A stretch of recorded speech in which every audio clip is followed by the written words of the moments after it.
Isa rin sa mga nagiging sanhi ng traffic sa Metro Manila ang mga sasakyang basta na lang ipinaparada kung saan-saan. Sa Binondo sa Maynila, nasolusyonan na raw ito sa pamagitan ng metered parking system.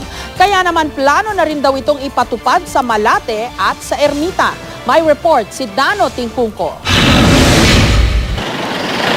Makipot na nga ang daan, babarahan pa ng sasakyan. Kaya nitong Miyerkules, sinita at hinatak ng Manila City Government ang mga nakaparadang sasakyan sa Malate. Pero sa pinaigting na kampanya, lumitaw ang isa pang problema. Saan paparada ang mga sasakyan kung mismong mga establishmento sa lugar walang malinaw na parking? Kanina, inikot namin ang Malate. Problema pa rin ang double parking tulad sa San Andres Street, Mabini at Malvar. Ganito rin ang problema doon sa Binondo, kaya ang daloy ng trapiko, perwisyo. Matraffic kasi maraming nagdo-double parking. Bakit mo nata-traffic dati? Kasi ano yan? Kabilaan yung mga parking eh. Siyempre, ano magagawa? Ganun talaga yun. Tapos meron ba yung mga may experience pa yun na parang naghihintayan? Oo, ganun. Hintayan lang nga eh. Kanya nagkakabuhol-buhol lahat eh. Nasolusyonan lang daw ito nang ipatupad nitong Enero ang metered parking system sa Binondo. Imbis na kabilaan ng parking, sa isang lane na lang pwedeng pumarada.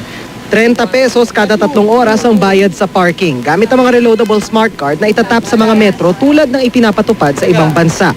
Ang mga basta-basta paparada pwedeng mahatakan ng sasakyan sa loob ng 10 minuto. Private siya. Nakatulong din sa traffic kasi syempre, di ba, pag One way. kalsada, edi parang pinapiyas mo yung kalsada. Hindi, syempre i-guide mo siya, di ba? I-stop mo muna para may ayos yung flow ng ano. Kailangan maayos din siya yung ano, yung pag-park mo, di ba? Tsaka one way na lang dito eh. Lahat puro one way na lang siya. Hindi katulad dati na, di ba? Kung pwede, kahit saan pwede, oo. Ayon sa Manila Parking Management, plano raw nilang gawin ang ganitong metered parking system sa Malate at Ermita.